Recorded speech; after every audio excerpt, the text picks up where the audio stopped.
One, two, three, four. Hello, Paul speaking. Pardon me. It is 1 minute to 7. I got a quiz for you if you want to take part. I don't know who's playing tonight. You tell me. If you're here, say hello. I'm going to start very soon. On the spot. Actually, that's kind of the old name. I'm going to really quickly edit this and put the new name up there. Because this keeps changing, because it's a kind of new idea, so it's a lot of flux at first. You know? So, there we go. Rapido, that's what it's actually called. It was on the spot at first. But to be honest, the whole thing was people were asking me for a quicker quiz. And I was trying to do a live quiz with people, but can't help chatting. And it ends up being a little bit slow. So I'm just going to do questions for you. And you can play along. Hello, Alistair. Hooray! Mr. McBean. All right. Mr. Mackey's here as well. Hello. Crucial thing is, give us a little share. Just share out. Do a quick share before we start. Just tell folks you're doing the quiz. Challenge them. Say, can you do better than me? It's Rapido quiz time with Dr. Paul. I'm going to start. I'm not going to muck about. If anybody comes a bit later, they can join in their own time. So, well, you never know your luck. Alistair, yeah. Well, there's no kazoo stuff here. It's just questions, right? So, how to play. See, this is old-fashioned as well. I've not updated the thing. Pick a category. Don't put answers in the chat. That's the main thing. All right, upload your score at the end. I'll get you to do that at the end, right? So, on the spot. Right, so I need to edit all this, but it's called Rapido. Right. Look, it's covered in on the spot. Here are tonight's categories. Whoever shouts out the first category will get to choose the first category. It's as simple as that. We'll do 3 categories tonight, okay? Look at that board. 18th century animals, 21st century musicals, comedy, books, geography, Northern, and money.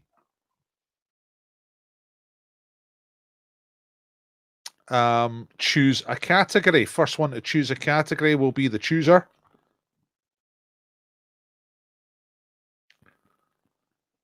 See, since the very start of doing these Tuesday and Thursday quizzes, there's been 18th century and 21st century up there. No one's touching them. Books. Books is the category. Oh, you know what? It just happens to be the one I've got on screen anyway, which is good. Hello, Phil. Oh, hang on. No, say, wait. Mr. Mackey was actually first. Comedy. Right, okay. Comedy. Sorry, I saw Alistair's first, but Mr. Mackey's was actually first there. So we are going to just go to comedy questions here. Right. Listen up. Listen good. This is how it works. First question, 1 point. Second question, 2 points. Third question, 3 points. You're going to need a pen. And look how prepared I am. A bit of paper, right? You mark yourself. You've got to keep your own score as we go on here, right? Don't worry about it. It's going to be cool. I'm going to attempt to paste the questions into the chat as we go. And I say attempt because sometimes it tries to slow me down. It thinks I'm spamming because I'm doing so many comments. But we're going to do them fairly quickly. Try and keep up to speed. These are going to be fast. So you ready? Here we go. We are doing comedy. Okay? And that can go away just now. It's just me. All right. So here we go. Right. Question number 1 for 1 point.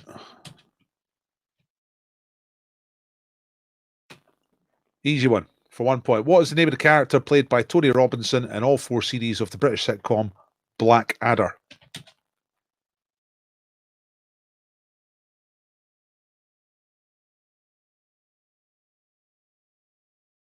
That's time up. The correct answer is Baldric.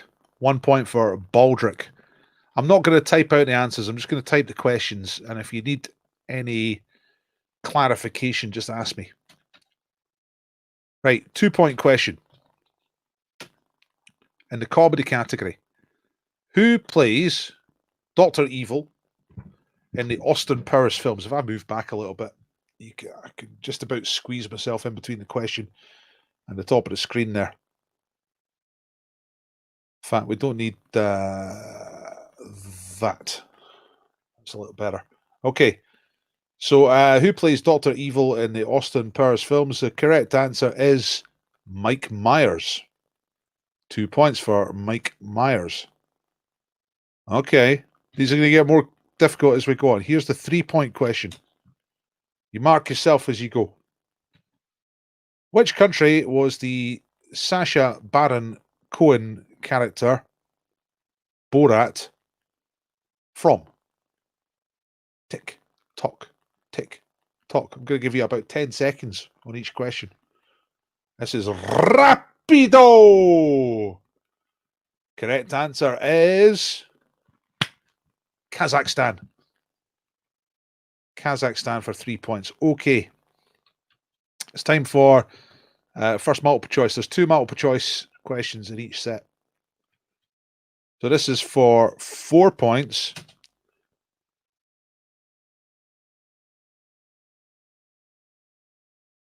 Which character from the sitcom Friends has a twin sister named Ursula? Is it Monica or Phoebe? 10 seconds.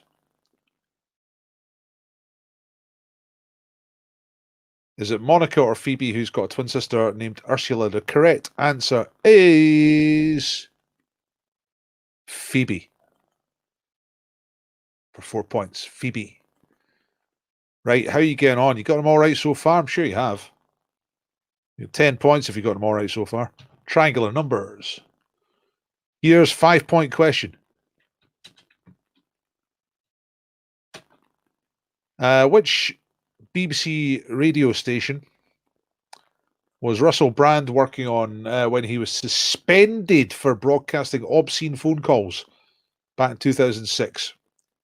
So Russell Brand, it's a revolution, was working on BBC when he got suspended for broadcasting obscene phone calls. Which station was he on at the time? You got about 10 seconds for this one. This is a 5 point question.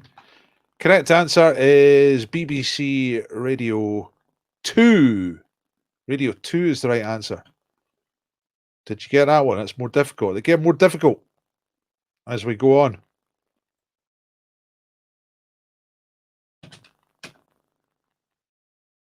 Question number 6 for 6 points. Which American comedian was the screenwriter and the star of a 1987 film version of Cyrano de Bergerac, which was titled Roxanne? So the name of the film was Roxanne.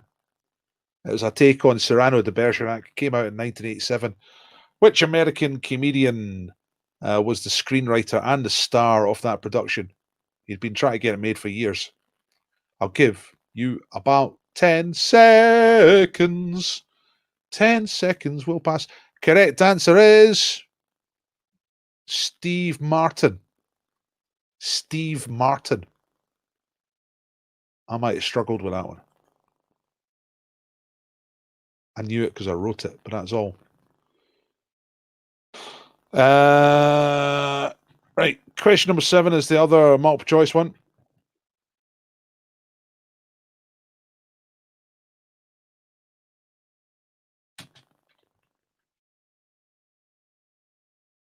Which or who won the award for Best Male Television Comic at the British Comedy Awards 3 years in a row, 2012 to 2014? Was that Stuart Lee or Lee Mack? All right. Which one of those was funny enough to win Best Male Television Comic at the British Comedy Awards 3 years in a row, 2012 to 2014. This is for 7 points.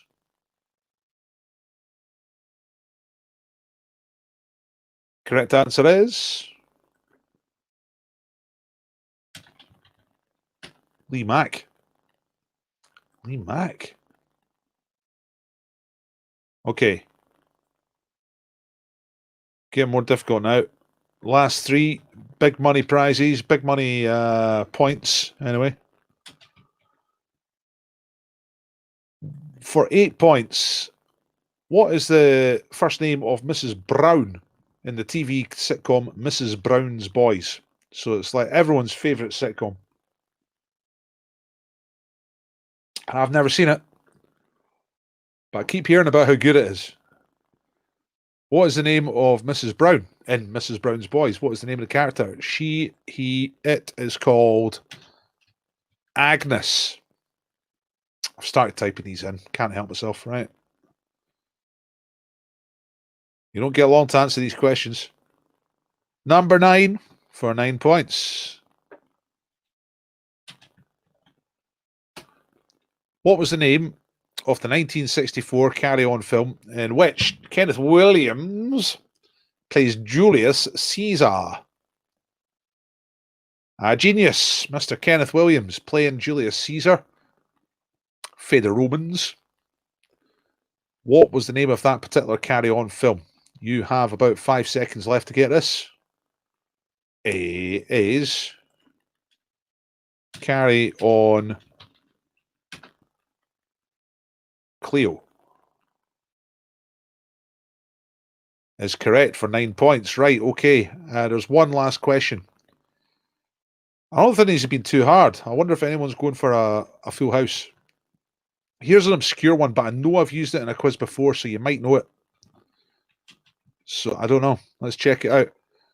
Here we go. For 10 points, which London football club is also the middle name of the Only Fools and Horses character Rodney Trotter? So, played by Nicholas Lyndhurst, but the character is called Rodney something Trotter. What's Rodney's middle name? It is a London football club. Whoops. Okay, that's time up. This is the Big 10 point prize. The answer is Charlton. Charlton. So there you go. What did you score? Tell us what you scored.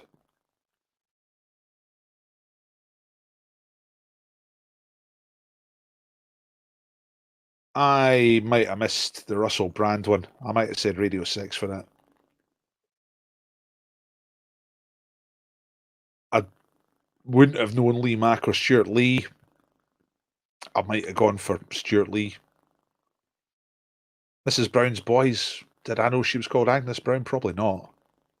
Wow, big scores, right. Alistair Brown has got... Alistair Brown? Who's that? Alistair McBean. Mr. McBean has 46.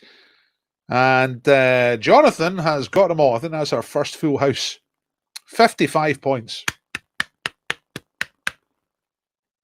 Splendid. Well, it was your category. No, it wasn't. Was it? Hang on. No, John. It was John who chose comedy.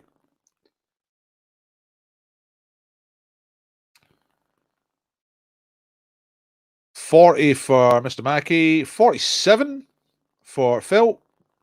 Good scores. Didn't get me. Looks like Mrs. Brown's Boys caused a bit of trouble. I mean, like, I've never seen it. Everyone says it's utterly garbage. One educated guess. Which one was it? What was the educated guess? Was it the Lee Mack Stuart Lee one? Maybe. And there you go. See? You're either getting cleverer or funnier. Yeah. I mean, I don't watch TV, so I don't know really who's on. I'm not even sure what Lee Mack is. Is that a bald one? Is he a bald guy? Skinny, baldy guy? That's who I've got in my head. Ooh. Uzbekistan. No, he doesn't like Uzbekistan. He specifically says in the film that he doesn't like Uzbekistan. He likes Kazakhstan. They've got a national anthem, and it's all about how Kazakhstan has got better potassium reserves than Uzbekistan. Stuff like that. Well, I've never seen it, but it just looks bloody awful.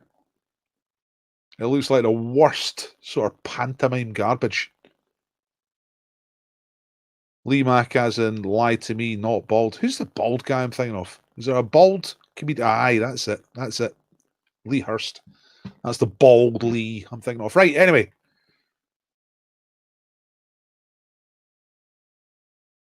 I didn't know that.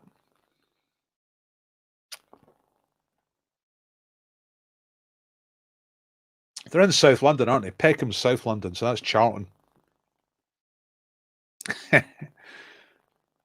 Well, there you go. Takes all sorts.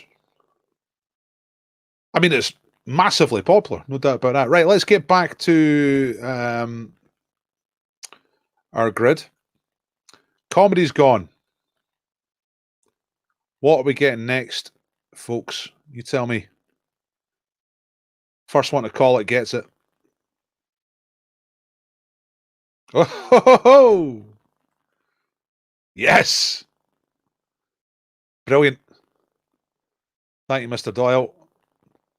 18th century's been sitting up there for weeks. And I thought, nobody's ever going to take it. I'm going to have to jimmy this. I'm going to have to somehow cheat this or fix it to get 18th century. But thank you, Mr. Doyle. Here we go. 18th century. I'm just getting my questions worked out here. Okay, we are ready. Right, let's see. 55 was the top score there, Mr. Doyle. We had some good scores, 46, 47. Let's see what happens with 18th century. Let's take it off the board there.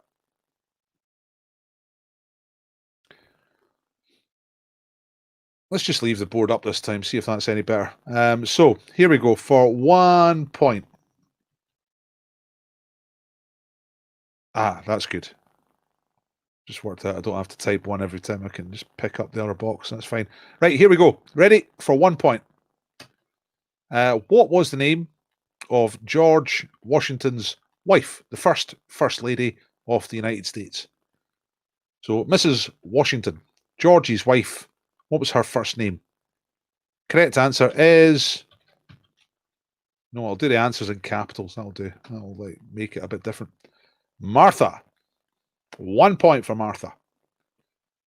We're in the 18th century, folks. It's the 1700s, if you don't know what that is. It's time for question number 2 for 2 points.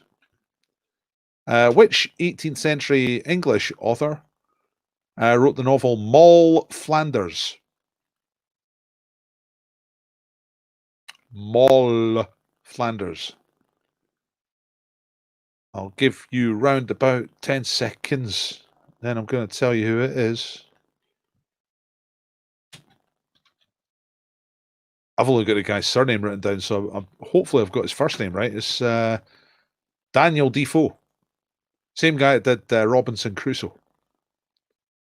Okay, 17th century. Exciting. Back in time.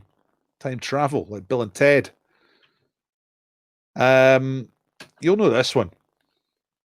Which Italian composer wrote The Four Seasons round about 1720? I'll give you about 10 seconds of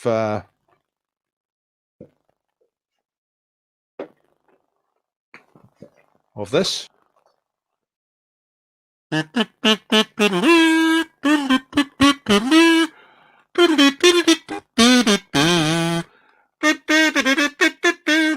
That's Spring. And it is by your old pal Vivaldi. Antonio Vivaldi. Full name. Or at least slightly more of a name than just Vivaldi. Is that right? Antonio Vivaldi, yeah. Always used to be hold music for British Telecom and the likes. Right, okay. 18th century, it's good fun, yeah? 4 points. Which 1999 film starring Sarah Michelle Gellar is an adaptation of an 18th century novel, Les Liaisons Dangereuses, written by Laclos? So name the novel. What's the name of the 18th century book written by Laclos? It was made into... No, I'm not asking you for the book. I'm asking you for the film. The original novel is Les Liaisons Dangereuses. What was the name of the film that came out in 1999? This is for 4 points. I'll give you a couple more seconds because I nearly asked that the wrong way. So the original novel is Les Liaisons Dangereuses. What is the name of the 1999 film? It is called...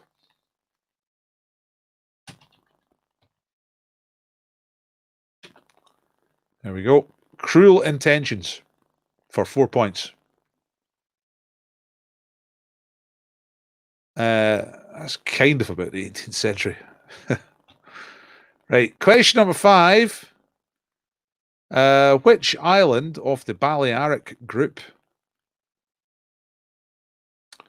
did Admiral Byng lose to the French in 1756, which led him to being court-martialed and shot for failing to do his utmost?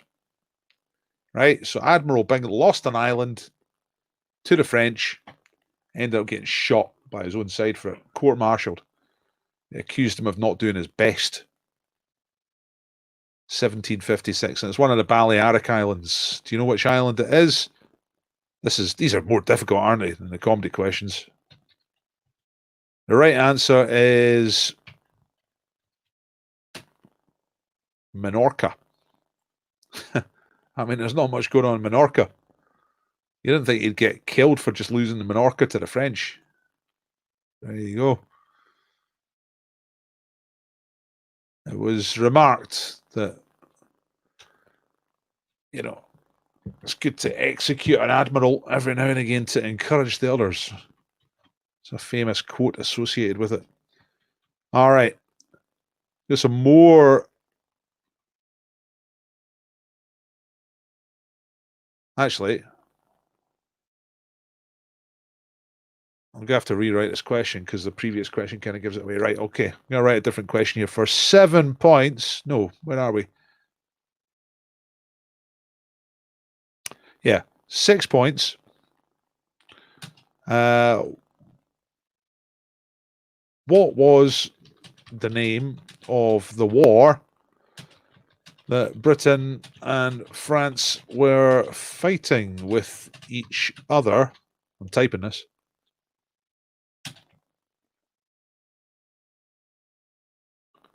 (1756 to 1763). Now, was it called? No, that's it. No options.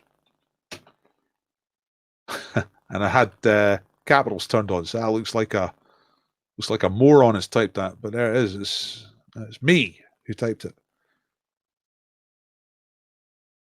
Yeah, Voltaire was the quote encouraging to encourage the others. Pour encourager les autres.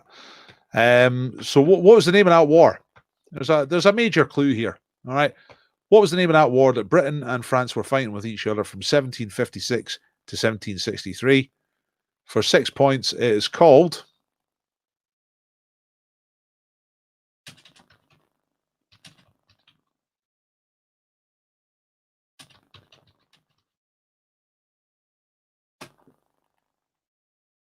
the 7 Years' War. Hey.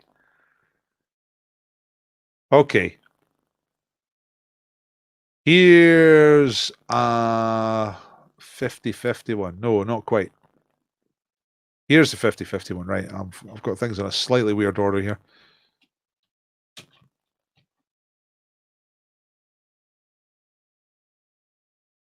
Hang on a minute. Oh, dear. See, after a couple of weeks of this, I'll be quite good at this. Right, so 7 points. What name did the British give to Tonga after Captain Cook found his way there in 1773? Was it the Friendly Islands or the Savage Islands? This is for 7 points. Name given to Tonga after Captain Cook went there. Did they call it Friendly Islands or the Savage Islands? The correct islands, correct answer is the Friendly Islands. Yeah. No friends. When? Right. Questions getting... well, I mean, they've been hard anyway. This has got to be a lower scoring round, surely. For 8 points.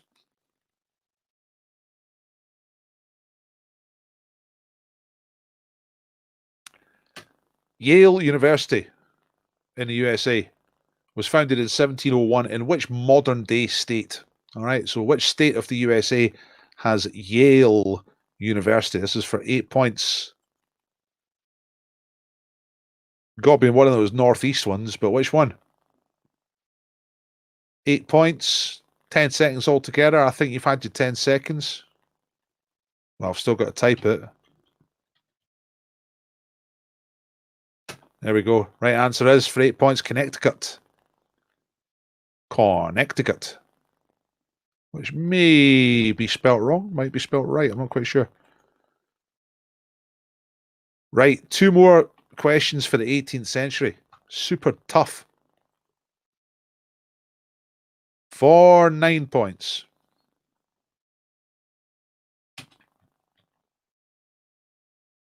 This is art this time. Which 18th century artist, with the first name Thomas, created several famous paintings, including Mrs. Siddons and The Blue Boy?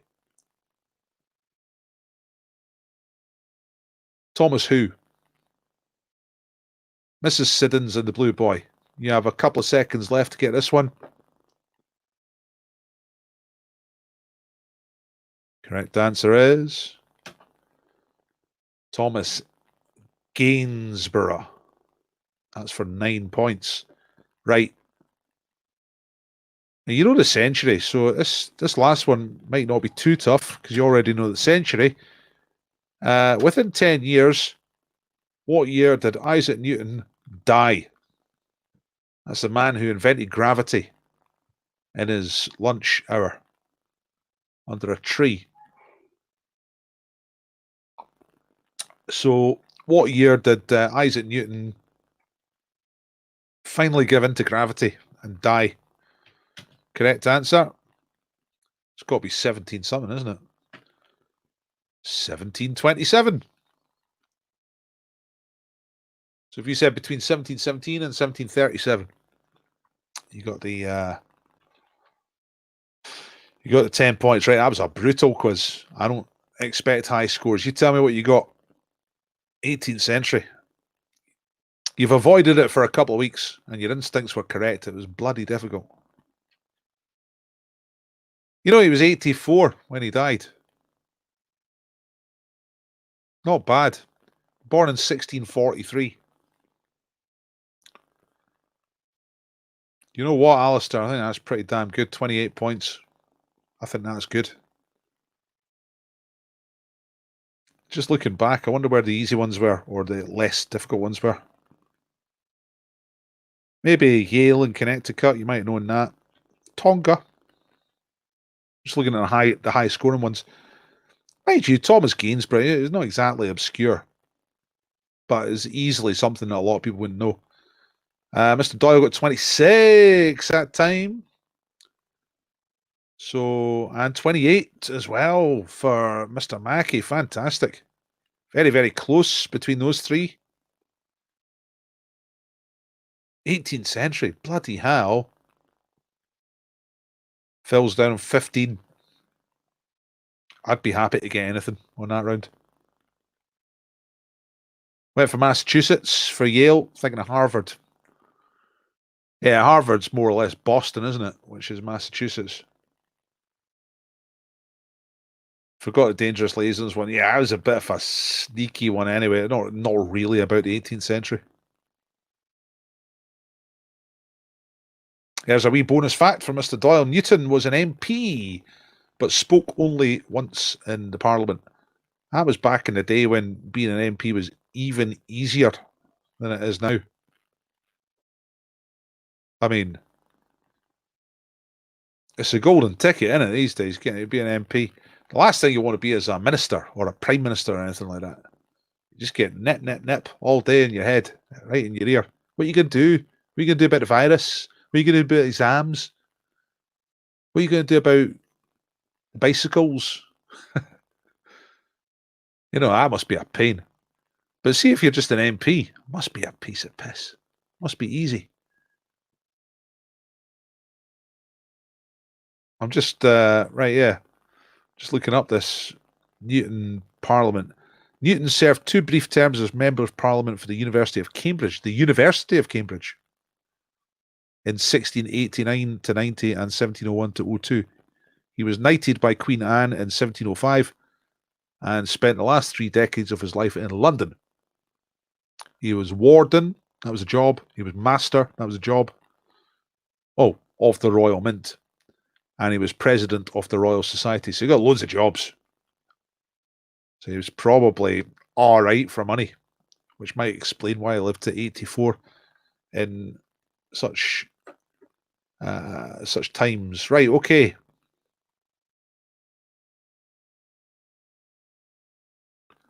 He was a Chancellor of the Exchequer as well, was he? Bloody hell. Really?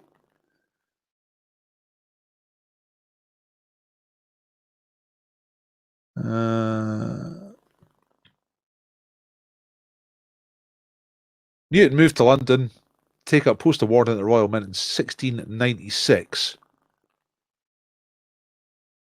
through the patronage of Charles Montague, Chancellor of the Exchequer.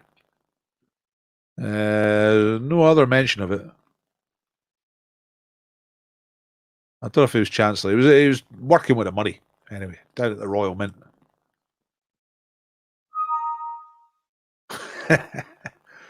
Fairly certain, Phil. I'll double check it later, all right? Right. Okay, it's time for the third and final quiz. Pick a category. What's left? Not the two have already had one. One of the others. Let me know what you want.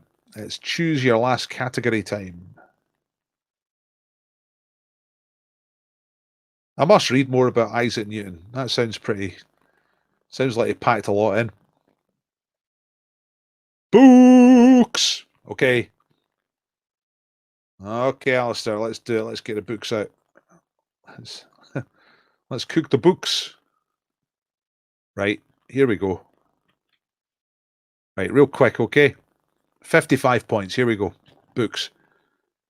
Complete the title of the book by Michael Crichton, Jurassic something.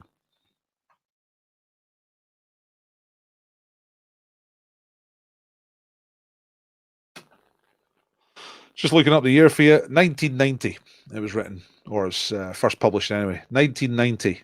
Jurassic something. Correct answer is, of course, Jurassic Park. 1 point for that one. Nice, easy one to start off on the books. Can anyone get near 55 points for this one? Right, number 2.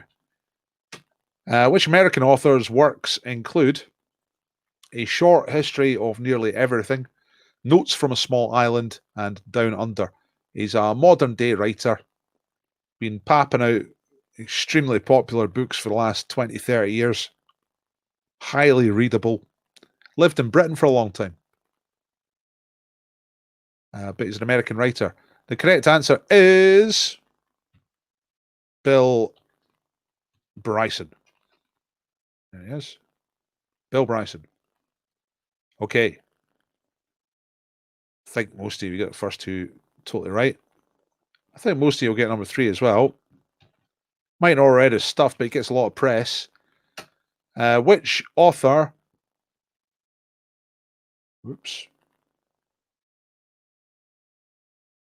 wrote the Song of Ice and Fire epic fantasy novels, which were later turned into the Game of Thrones TV series? Let's get rid of that. Get me back up here. If I go back a bit.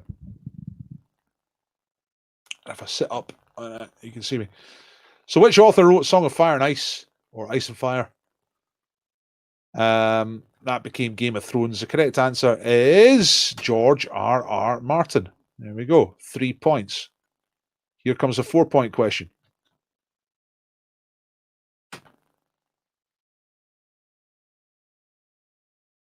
I need to put the options in for this one. Some of you'll know it without the options. Here it comes again with the options. So the question is, what was the first James Bond book to be written? Published in 1953. Was it Casino Royale or Dr. No? This is for 4 points. First multiple choice one. So what was the first James Bond book? Casino Royale or Dr. No? The correct answer is, if I can just get my typing working, Casino Royale for 4 points. Obviously, Dr. No was the first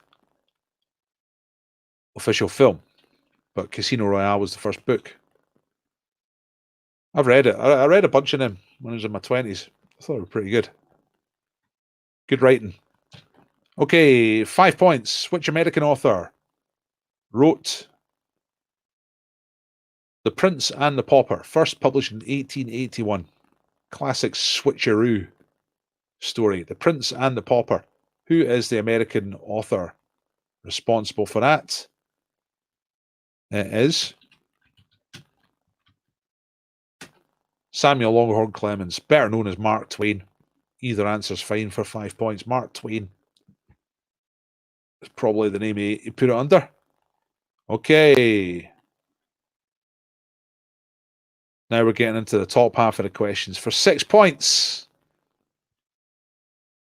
which 1982 Roald Dahl book features a title character with a penchant for made-up words, including squibbling and hopscotchy? All right, so which title character is that? It's a Roald Dahl book. Who is the title character who makes up words like squibbling and hopscotchy? The correct answer for 6 points is the BFG. The Big Friendly Giant. BFG.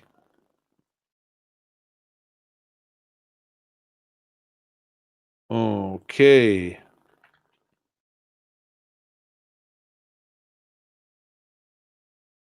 Right. 7 points is your second multiple choicer.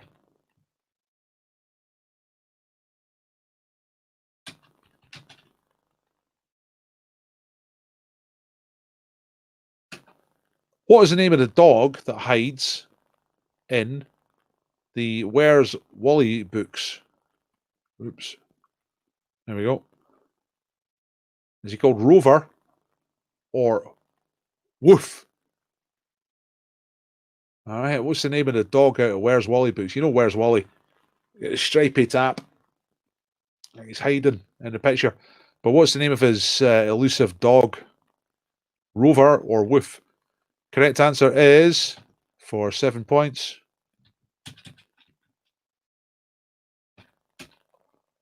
Woof. Woof is correct. Back to the classics for number 8 for 8 points. You're right up the top here. The 8, 9, and 10-point questions are the big points. Which novel by John Steinbeck tells the story of the Joad family? Famous book by John Steinbeck tells the story of the Joad family. What is that? Correct answer is Grapes of Wrath. Gotta be quick. We're doing it quick. 2 more questions to go. 9-point question. You got to just get the answer out before I say it. Which famous 60s pop star released a book of poetry and prose and drawings in 1965, which was titled A Spaniard in the Works. All right, so 9 points here. A book of poetry, book of prose, book of drawings. No one's going to be interested in that unless you're a top pop star, which this guy was. So which famous 1960s pop star was that? A Spaniard in the Works. That was works by Mr. John Lennon. John Lennon is correct for 9 points. Here comes the last question, which is a different type of books. It's talking about reference. So it was founded in Edinburgh, right here in Edinburgh, in Scotland. Encyclopedia Britannica. But it was bought by the Americans. Which city is now the headquarters of Encyclopedia Britannica? It's an American city. Real difficult. But that's what we do for 10-point questions. They've got to be difficult. Type in the answer in there.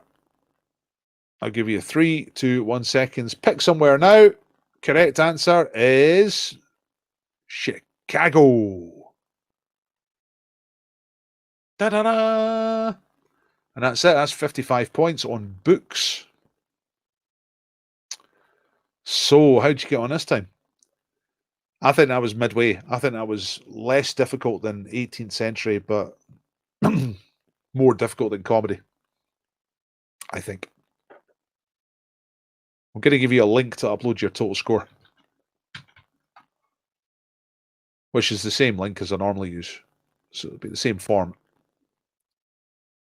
And there's not many of you about, but if you did play along, upload your score, upload your total score. And I'll make a little league table, and maybe this will build up over the next few weeks. Oh, Mr. Crawford was here as well. 49. Yes.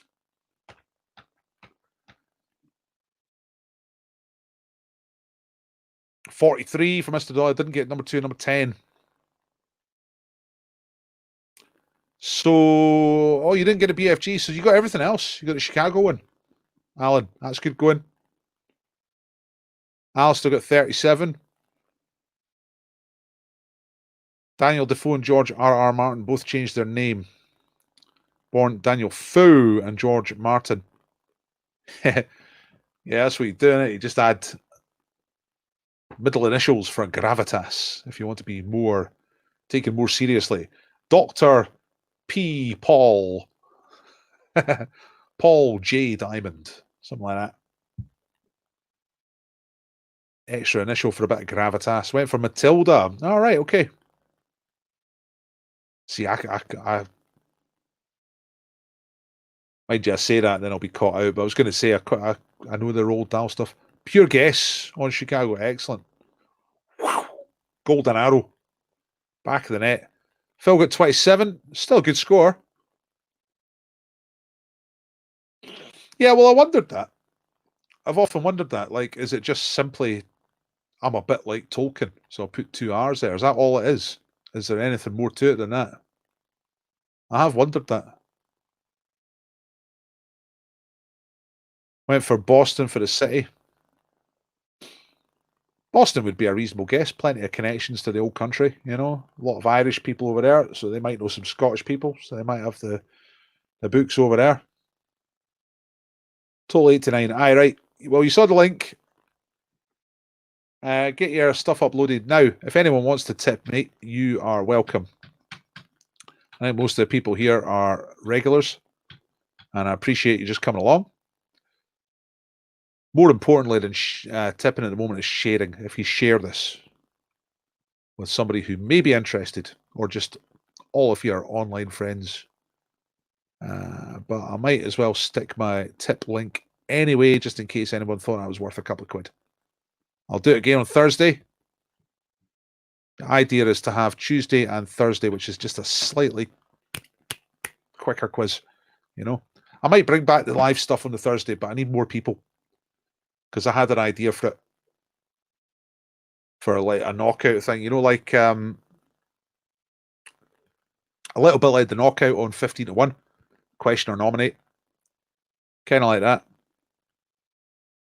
that. So, but I do need a few more people. If it starts getting like 20 or 30 or 40 people, then I can start doing that. But it's pretty cool.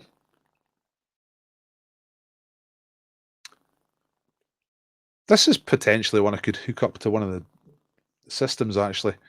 There's all these different trivia systems. You hook it, you know, you upload the questions first and get people to play along with a device. Although maybe it's just fun doing it with a pen and a bit of paper. I don't know. Did you enjoy doing it with a pen and a bit of paper?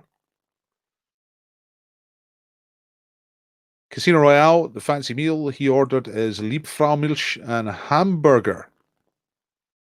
So that was the 50s for you. Yeah. Oh yeah, hamburger would have been ultra exotic to a British person in the 1950s. I say, sir, hamburger? Why, don't mind if I do. Fags with no filters and hamburgers, that was glam back then.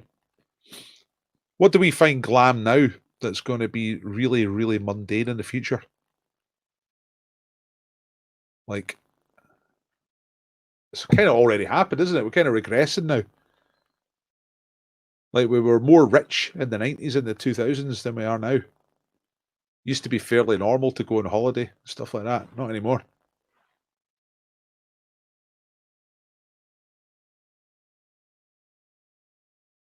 Admitted on TV, I was talking about the RR thing. I mean, I don't see it's a perfectly reasonable thing to do. If you're writing like a fantasy book and you're trying to get lots of people to buy fantasy books, and you're like, who's the top guy? J.R.R. Tolkien. I'll just nick that RR. Then I'll sound a bit like him. Get one of those fancy prog rock artists to do a cover. I haven't seen the covers of Game of Thrones books or Ice and Fire books, but I presume they've got prog rock type artist stuff on the cover. 108 altogether. Nice, nice, nice.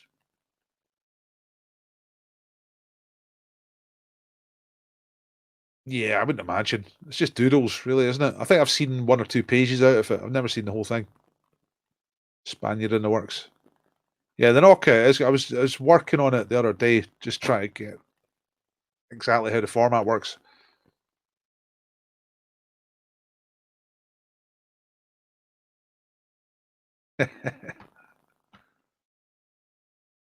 Phil, you're so modern. But of course, you're down in England where technology is much, much advanced compared to up here in Scotland. We're lucky up here if we get a pen. You know what I mean? Because all your financial sector subsidise us. We spend it all on smack. So we've got no money left for pens, but I don't do smack anymore, so that's why I've got pens, Look, I've got a pen and a marker. Because I don't do smack. And I don't eat deep fried Mars bars. Well, exactly. That's the bottom line, isn't it, Phil? RR, whatever it takes. Sell a bunch of books. I might write some fantasy. That must be easy. You just write a dragon. You need a dragon, a warrior. You need a woman. You need some magic, like a wizard. Yeah. And someone's got to, have the power over everybody. And then there's a fight. Big battle. That's it. Easy. I could write that stuff. What will I call it? Something quest. Hair quest.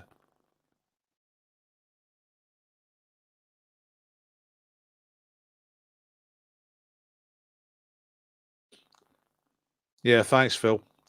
I don't know. Edinburgh's okay. But I tell you, I've never been to Leeds. Maybe Leeds is great. I've never really been to Bristol. Maybe Bristol's brilliant. You know where I've never been is Liverpool. Never been to Liverpool.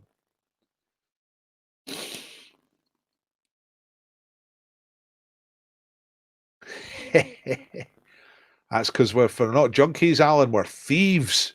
Thieves and junkies. Yes. What's everyone's favourite city apart from the city they live in? Favourite UK city? I think the favourite city apart from, I would say Glasgow, but I lived in Glasgow for 17 years. So apart from Edinburgh, Glasgow, I would say Birmingham, actually. I've been to Birmingham a few times and it's always brilliant. It's hilarious. There's a vote for Liverpool. Liverpool.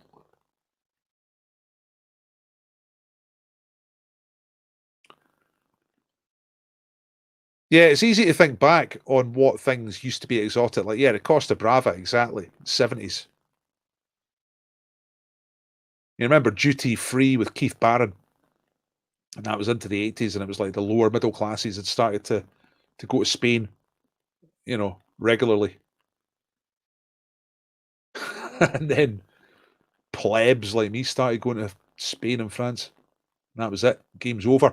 All the middle class had to move on. They all had to start going to like Greece. Then the plebs came. We were like, yeah, it's Greece. We can get there. And all the middle class moved on. They had to go to India now. The Inca Trail and stuff like that.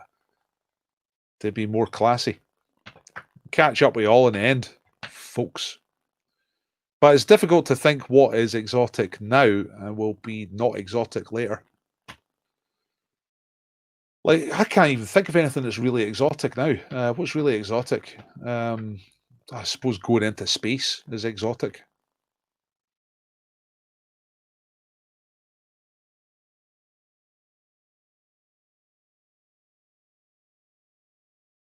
Yeah, but the thing is, Phil, if you don't march up and down the main street in Liverpool, whatever it's called, singing Manchester United songs, then I'm sure they won't notice. They can't tell by looking at you, can they? That you're not from Liverpool. Can they tell? York, aye, York's alright, innit? Quite classy. There's another vote for York. Like a small Edinburgh. Christ, Edinburgh already feels small. Like, I lived in Glasgow for a long time, and Edinburgh always feels so like a pokey wee town. Glasgow always feels like Manhattan. Like stuff's going on. Oh, look, everyone likes York. That's good. We all agree that York's okay. I've never really stopped there for years. I went there when I was a kid. You go through it on the train and you think, I really want to get off and go and see the railway museum, but I need to stay on the train because I'm going somewhere.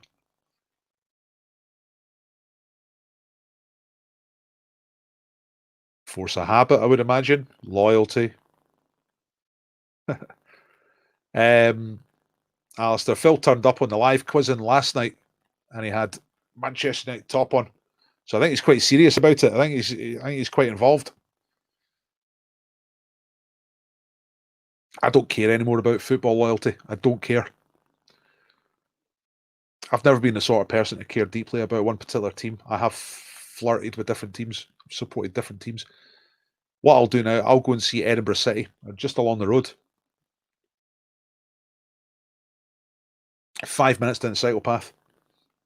No hassle, no crowds. I don't even know why they're not doing the football at the moment, because there's nothing more socially distant than going to see Edinburgh City. Oh, incest, right.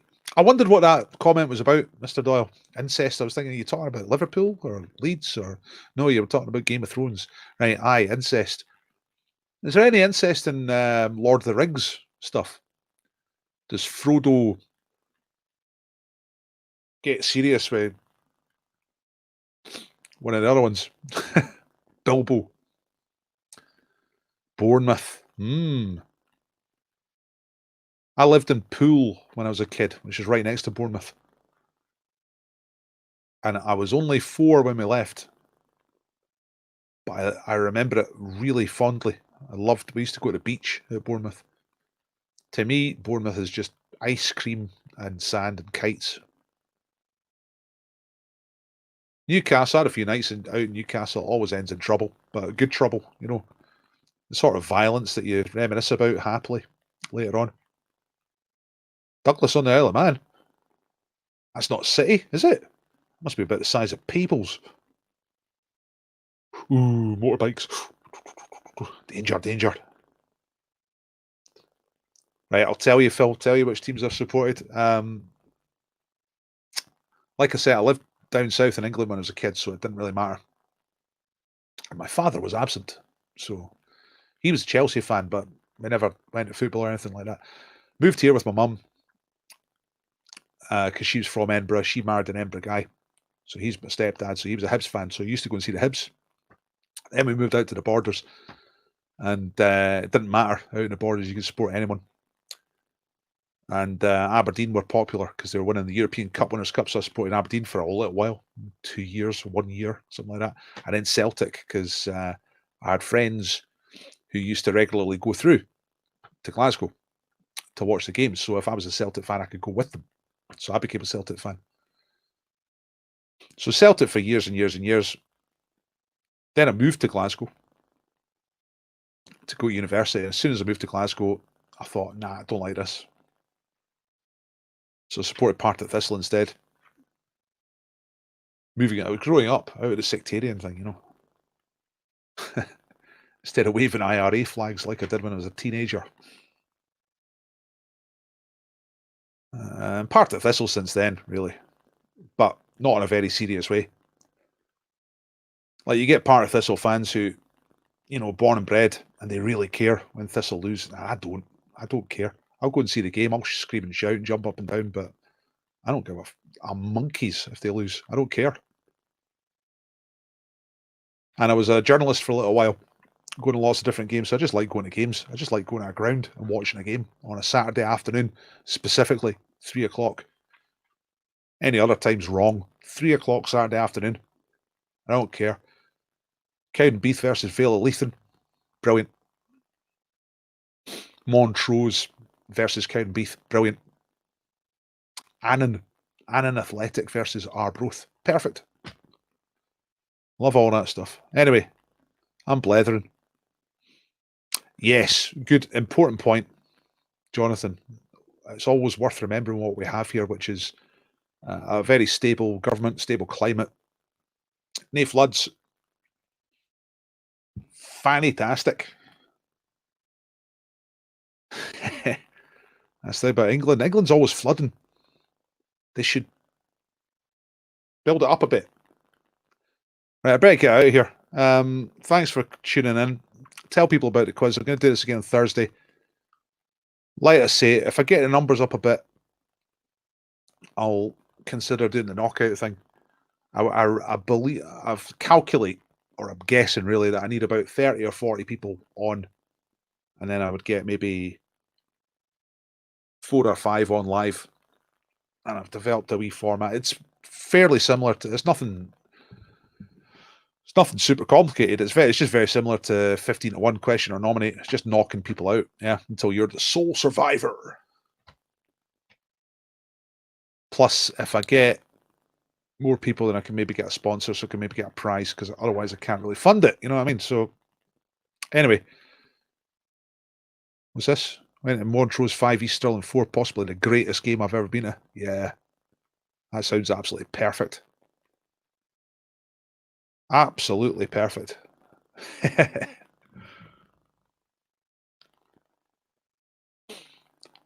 Just love all the people. There's a complete madman goes to see Montrose. I like to stand, if I ever see Montrose, I like to stand near him and just listen to his utter nonsense. He's great. He's my favourite person